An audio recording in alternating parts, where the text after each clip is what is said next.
Yo, what's good, YouTube? This is Jay from T&J. And no changes really in the conference. Baylor got a new head coach, but everybody else pretty much keeps their head coach. As far as Marquette goes, it looks like our offensive coordinator just got an extension. So that's about it in our conference. No real news here. So this is actually pretty surprising. Brad Berry looks like he's transferring to Arkansas, but the thing is, like, he's a third stringer. He's not going to play Arkansas. So he's 65 overall. Definitely not going to play. I mean, he's not going to play here either, really. He's going to be our third string probably going into next season. We'll see, but let's look at who we got to replace. Lewis Parker, Chad Ball's, we got to replace Chad Ball. I didn't even think about that. We got to replace him because he's a senior. Let's sort by overall here. So Lewis Parker, Chris Thomas. Remember, we do have a defensive tackle that we did redshirt, so we're looking for him to step up in his redshirt freshman year. Ashton Cohen, obviously, another D tackle. Darby, and then Herman Rogers graduates. So actually, we got to get rid of him. I'm thinking that, this is just flying by. These seasons are just flying. So he started off as a sophomore. Kamar Rivera's gone as well. Our punter's finally gone, but we do have Davis punting and kicking at this point. So no real other big impact players. We do have a couple linemen leaving. But let's see what Brad Berry. Let's see if he's. I don't really think he had a great season. Don't get me wrong, but I don't know if he's worth keeping around because he's definitely not going to get in the game, especially since if we're going to get some quarterbacks coming in. We do have Vic. We do have other freshmen coming in, little Drew Brees. But I think I'm just going to let him walk. So let's move on. So no players got drafted from this team. No surprise there. I would have thought actually that Lewis Parker had a chance, but I guess they kind of based that off of overall instead of production-wise.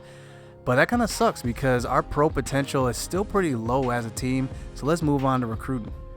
So now we're into the off-season recruiting. We want to go through each prospect just to see where we're at. So Patrick Williams, this is definitely a guy we want to go after now that we let Brad Berry go, because we have Joshua Rich as well. We want to see him improve. So maybe we can keep Joshua Rich as a third-string quarterback, but he is just terribly inaccurate. And maybe redshirt Patrick Williams. We'll see. We got to get him first. So Patrick Williams, we have a 1,000-point lead on him, and I believe he's about 80% locked. Let's just see. So 81% locked. Let's keep going down the line. Dan Harris, it looks like he's about 87% locked. We won't need to put too many points on him. Matt Wesley, we don't need to put too many points on him. He's not detrimental to our recruiting, but Raphael Wheeler is definitely the guy we want to get. So let's actually move him up just to prioritize. So Raphael Wheeler, we're actually 1,000 back from him. I'm actually gonna probably put close to 10,000 on just Raphael Wheeler, because remember when I was looking at the tackle stats and one of my tackles gave up 8 sacks on the year? That's way too many. Definitely a hole we need to fill. Arnold Kennedy, I mean, he's a fullback. We don't really need him, but we'll go after him for sure. Let's actually, let's actually offer him a scholarship. I didn't even realize we didn't have a scholarship offered to him. Willie Stanley, he's definitely a guy we can redshirt, so not a guy that we're probably going to play this coming season. We don't need any safety help right next season because we have Vince Cohen. We also have Paul Miller, so we're kind of set there. Donnie Taylor, outside linebacker. I don't anticipate putting too many points on him. We have a safe lead with him. Jerron Fulton as well as another quarterback, but he's a JUCO, so we definitely do not need him because we'll have quarterbacks that are freshmen coming in that are better. Tom Gray is another quarterback. I didn't have many points put on him during the season, but I'm actually going to put some points on him, and the reason why is because I need to make sure I do get another quarterback now that Brad Berry is gone. I need to at least have 4 quarterbacks on my roster, maybe not my active roster, but at least 1 redshirted and then 3 good quarterbacks. So maybe if I can redshirt Tom Gray, we can have that 4 quarterback system and have a guy to at least develop. So the last guy is Mike Smith, and we're behind 2,600. I don't anticipate us putting any points on him. He's not vital to our recruiting, but let's just divvy up these points and see how it looks. So this is how we actually divvied up the points. 9,000 to Raphael Wheeler, just because I was going to put 10,000 on him, but I do need an insurance policy. I need to put points on Matt Wesley just in case. So I put 565 on him. And then I need to make sure I put enough points on Dan Harris that he comes, because I can't forget that he's 77 overall, 91 speed, 90 acceleration. I'm actually going to be probably looking to redshirt him because he's going to take over for Paul Miller. Paul Miller still got 1 year of eligibility left. He's going to be a senior this coming year. So I definitely want to get him trained because by the time he's starting, he's going to be well into his 80s, probably like 82 overall when he's starting. So I definitely want to redshirt him just to get him developed. But I want to make sure I get Matt Wesley. I want to make sure I have some points on Tom Gray as well. I got to make sure I got him as an insurance policy because I don't know if Patrick Williams is really going to commit. If he doesn't, I'm going to be in trouble. So I need to make sure I do get Tom Gray. We are only ahead by 700, so I don't know what the likelihood, but I want to make sure I put as many points as I can on Raphael Wheeler. Make sure he comes, so let's just see how it pans out. So it looks like we did eventually get Raphael Wheeler to commit to our team, and that's a good sign because we definitely needed a left tackle, definitely needed a right tackle. I don't know which tackle position he's going to play, but Dan Harris commits. That's a good sign as well. Patrick Williams, we needed that quarterback, remember. Then Donnie Taylor commits, so we didn't put any points on Donnie Taylor, but he still commits to us. Let's check out where we're ranked as far as the recruiting class goes. So what's weird about this is that Tom Gray didn't commit. So I don't know if he's going to just be on our roster or what, but he didn't commit. And Jerron Fulton as well. I mean, these guys just didn't commit at all. So I wonder if they're going to be on our roster. I don't know, but let's just check out the top classes, see where we rank, because we knew we took a step back. Remember, I said I wasn't going to recruit anybody too high, so we are a 3-star school now. So 75 overall, 77 offense, 75 defense. I don't know if that's actually going to be our real overall. We'll see after training and after the roster updates. But let's just view our top signings. So it looks like Kelly was actually our top recruit, led by, after that, Caden Joseph, then Raphael Wheeler was third. So we pick up 3 4-stars, which is pretty good. I'm really excited for Red Johnson. I want to see what he's going to bring to the table. But let's just look to see what our roster looks like now. So what's funny is that we didn't even have any athletes we recruited this season, which is, it's not really surprising because of the custom recruits, but I didn't add any additional athletes, at least didn't get any to commit. So let's go through each position. So quarterback, nobody's really switching position here, so I guess we can move on from that. Alex Brown, the lead running back. I don't think anybody else is really switching positions. Left tackle looks like Raphael Wheeler is the lead tackle. Let's look at Grant here. Let's see, because he gave up 2 sacks, not too bad in the last season. David Thomas. Kelly looks like he's a bust, but what's funny is that he's our top recruit, and he's already, he was a bust. Let's look at Larson. So Larson's the guy that gave up the most sacks last year. I actually might want to move either Grant or Raphael Wheeler because Grant actually did a good job at left tackle. He only gave up 2 sacks. So you know what? I forgot about Brian Rodriguez too. He's actually a pretty good blocker as well. Let's look at all these tackles to see what they line up to be, because now we have 2 good tackles here. So Brian Rodriguez looks like he's a run blocking guy, so he might actually be suited at guard maybe. I don't know, we'll see. He is a bigger guy too, 6'7", but you know what, I like Raphael Wheeler at right tackle because he can pass block, and I do roll out to the right way more than the left, so let's put him at right tackle. Let's keep Grant there. Let's actually keep Brian Rodriguez there. Let's look at David Thomas though. Let's see if he's a good run blocking. So he has 77 run block, which isn't as good as Brian Rodriguez, who's actually pretty good at run blocking. So maybe I can move Brian Rodriguez to guard because he's 83 run blocking. Let's just see. So he does grade out to be a better guard. So let's move Brian Rodriguez to guard. So now we have a good run blocking guard who can probably get around the edge. Let's look at his acceleration. So he has good acceleration, 84 acceleration, 60 speed, which I'm not worried about the speed. I'm just worried about the acceleration, getting out to block. Same with Buck Kilgore. Buck Kilgore did a hell of a job blocking this last season. Todd Williams is the only left end. He's good. Hunter Greggs and all these guys. Pennington's good.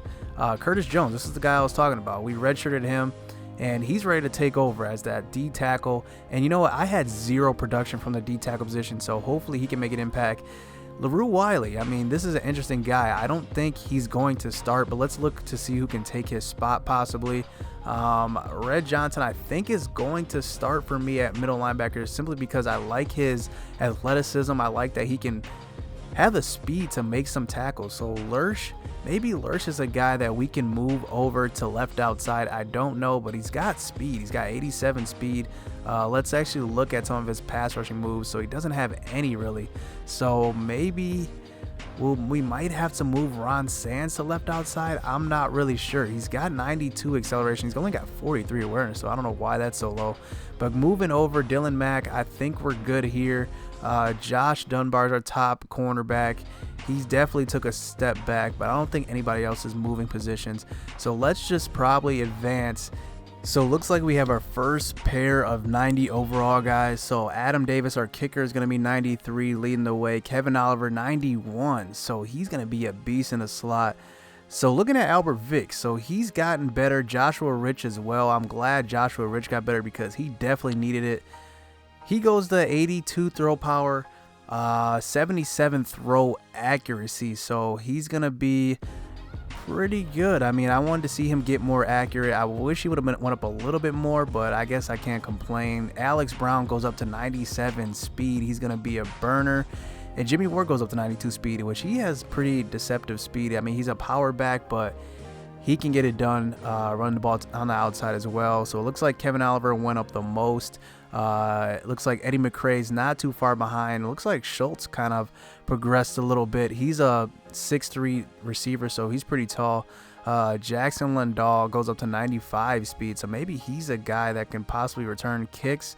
We don't know because acceleration at 78, I don't know how that's going to work out, but let's look at the receiving skills. So Kevin Oliver goes up to 95 catch. Jamel Cooley, I wanted to see him improve in catching because definitely he had some dropping moments and carrying. I mean, he's got 93 carrying. I don't know why he fumbled so many times during the season, but at least he goes up a little bit. So Ben Miller goes up to 89 overall. Rubright goes up to 74 overall. Let's look at our offensive line. So Grant goes up, which I was looking to do, get him up there. David Thomas as well. Stephen Walker, our center. Ooh, man, he's not going to play at all. 52 overall. Larson goes up, which, I mean, he probably lost his spot. Hunter Greggs goes up +5 overall. Let's actually look to see what his pass rushing moves went up to. So 92 finesse moves. So I was looking for him to have a little bit more of a season, but I'm definitely going to be looking for him to improve on some. It just seemed like some games he would just disappear. He did have 8 sacks, but some games he just disappeared during the season. Curtis Jones goes up only +3 overall. I was hoping that he would progress a lot more than anybody because he had that redshirt season. So I was hoping that he would go up more than +3. Let's actually look at his run blocking or pass rushing ability and run stuffing ability. 85 hit power, 84 power moves, 67 finesse, 76 block shed, which is all right. LaRue Wiley goes up +5 overall, not too much there. Lurch goes up +4. Ron Sands goes up +5 overall, which is something that I'm pretty excited about because he's going to take over probably as the lead middle linebacker. I'm not sure between him and Red Johnson. Dylan Mack goes up +4 overall. Good to see him get better. Joshua Dunbar is definitely somebody that needed to get better, but John Waters, I mean, he went up to 90 speed, 83 awareness. Let's look at his coverage skills. Look at the rest of these guys' coverage skills to see what they did. So play recognition up to 84 for John Waters. Josh Dunbar is definitely our highest coverage guy, but he gave up the most big plays. So I'm hoping that he can make some plays. I don't know if I'm going to start him on the outside. He kind of lost my trust towards the end of the season, but we'll see. Jamel Jones goes up, the freshman last year. He goes up. He's got 79 man, 79 zone right now. He might have been somebody else trying to play in the slot. I'm not really sure where he's going to fit on the roster, but he was definitely a guy that I thought would progress. But he did a good job. He went up +5 overall. And then let's look at the safety position. Vince Cohen goes up +5. Paul Miller goes up +4. I was looking for Tyree to get a little bit better. We'll see if he can play at linebacker a little bit. So let's move on to the next step. So 2 new additions to the Big 12. It was kind of hard to make this work geographically, but I did it. So Boise State goes into the Texas division, and they're obviously not in Texas, but I needed to balance out the power as well, because look at how the season finished out. So we finished with 3 teams ranked. Before Boise State was added, they finished with 2 teams ranked. So Texas Tech actually made it to the conference championship, but they did not finish ranked. So adding Boise State to their side of the conference should make that division a little bit more tough than adding BYU to our side, because they're a 4-star school, so they're going to be coming in with a lot of good players. We need to give Oklahoma a little bit of competition. Oklahoma State, we thought was going to be a little bit more competitive, but they didn't really make it that much competitive in the division. We obviously lost. We actually beat Oklahoma, but we lost to Texas. So making it so that some of these computer teams beat up on each other, we need to make it a little bit more realistic, because we need to make it so that does happen and that the same teams don't dominate every single year. So adding these 2 to the conference should help that out. So now we're getting to the redshirt phase, and now that I think about it, I don't think I'm going to redshirt any quarterback, but here's why. Because we're at a point where we have all freshman quarterback, and with the exception of Joshua Rich, I mean, we have all freshmen, and I don't think any of them are really going to be here when it's all said and done at the end of their tenure. So when they get to about junior year, if I redshirt one of them is going to be a junior and 2 of them are going to be seniors. I don't think the other one is really going to be in line to start. I mean, he's going to be higher overall, but I'll probably have somebody else in line by the time we get to that point. So I don't think I'm going to redshirt any of them. And plus, I have had horrible luck with injuries at the quarterback position, so I might need to keep all 3, because I just don't trust Joshua Rich at the bottom there. So let's just keep it like that. Alex Brown, he's a junior, 97 speed, and he's going to be our lead back for sure. But Chris McNeil's going to be a junior. I don't think I'm going to redshirt anybody here either. So I think everybody's safe there. Let's look at receiver, though, because we do have quite a bit of guys here that are eligible for redshirting. And I think Amon Watkins is going to get redshirted. He has 92 speed. He's going to be our second fastest, it looks like, receiver, but I don't know. I just don't see him really touching the field at all this season. So I'm going to actually redshirt him. I don't know. Let me come back to Bowie Thon, because I do need a punt returner, kick returner, and I don't know who that's going to be at this point. So going through the line, I don't think I'm going to redshirt anybody here. Maybe David Thomas. Let's look at my right guard, because I like Brian Rodriguez starting this year because he's a better run blocker. He does have lower awareness, but I think he's a better run blocker than Thomas is. Okay, so he's barely a better run blocker, but these little 2 points, they make a huge difference. So I think I'm actually going to start Brian Rodriguez. He is bigger too, so I like that he takes up more space. 1 pound heavier, 1 inch taller. So I like that. Let's just see David Thomas. We might actually... let's see, because Derek Kelly is a center, but I don't know if I trust him. So he has 69 pass block, 74 run block. So you know what? I'm going to redshirt Derek Kelly, because I'm going to move Thomas over to center. And linemen don't really get hurt in this game, so I don't really have to worry about injuries. Over here, I'm going to leave how it is, I think. Wheeler's going to start. I'm like guaranteed that Wheeler's going to start, but Larson, he's not going to probably get in at all unless there is like a phantom injury. I don't know, but Todd Williams is good at his position. This is just a walk-on. I don't think I need to worry about him. Peterson. Oh, we only have 2 D tackles. We probably have to recruit some D tackles, maybe 1. We do run a 3-4, so we don't need too many. Cole Kugler. Let's actually redshirt him, because he's a guy that probably won't get in this year. He's going to be stuck behind a bunch of guys, so let's redshirt him. Nobody to redshirt really at linebacker. Let's look at right outside linebacker. So Donnie Taylor, I don't think he's going to get in either, so let's just save a year of eligibility for him. Looking at corners here, let's actually redshirt these bottom 2 guys. I mean, they're definitely not going to touch the field at all, especially with everybody ahead of them. But I don't know who's going to play that slot corner yet, that nickel corner. We'll have to see. Josh Dunbar is likely the candidate, and then having Jeter play on the outside. But Dunbar is just, he's got the skills. I don't know what it is. So I might start with Josh Dunbar on the outside. Looking at safety here, so we do have to prepare for the time when Vince Cohen moves on. So we're actually going to redshirt Buxton at this point. He's probably not going to touch the field this year. And then we're going to probably redshirt Harris because he's going to probably slot into strong safety next season. Scott Tyree, I'd seen him play there before. I didn't really like what I saw.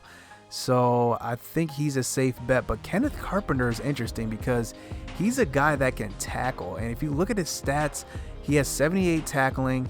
Let's look at his hit power, actually. So pursuit is at 79. He has higher pursuit, but he also can play some zone. 77 zone.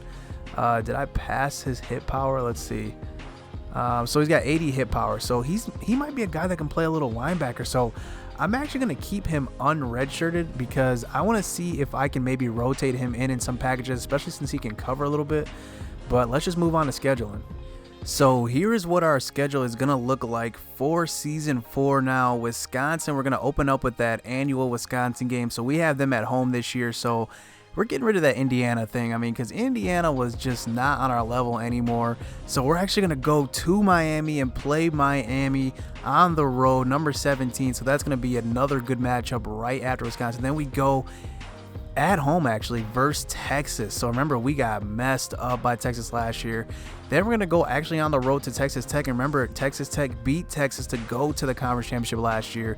So we have a chance to ruin that. But look at this. We're going to go on the road to Oregon, and we haven't faced Oregon at all in any of our dynasties. So we're going to do that. Go on the road and face that spread, that hurry-up offense. So that's going to be exciting to go up against. Then we got Houston. Remember, Houston beat us last season, so we definitely want our revenge. Then the back half of our season is going to look a lot like last year. Oklahoma State, Kansas, but then we do play BYU. Remember, they were added to the conference. Oklahoma and West Virginia. So that's what it's going to look like. And I honestly, our hardest games on this schedule as far as just surprise might be Oregon, because remember, we kind of have a hard time stopping a lot of spread offenses, especially the ones that hurry up a lot. And Oregon's definitely going to be doing that. So if you look at them, I mean, they didn't win the conference championship last year, but they are a top 15 school. And right now, we're not ranked. So we definitely have an uphill battle to climb. And I mean, it's going to be quite hard. I mean, we have the A+ strength of schedule, but probably everybody on this list has either an A or A+ schedule. So at least we're not doing anything that's too hard. I mean, obviously, we want to try to get to that conference championship. We didn't get there last year. We have to win the division this year. At least try to, because Oklahoma, they end up blowing out everybody in our conference. So we got a lot of work to do. So we have a freshman quarterback. We don't know who it's going to be. So hit subscribe, hit that like button. Next episode, you get to see the recruits that are in the game. So we'll check it out, plus a season preview of this next season. So stay tuned. Let's go.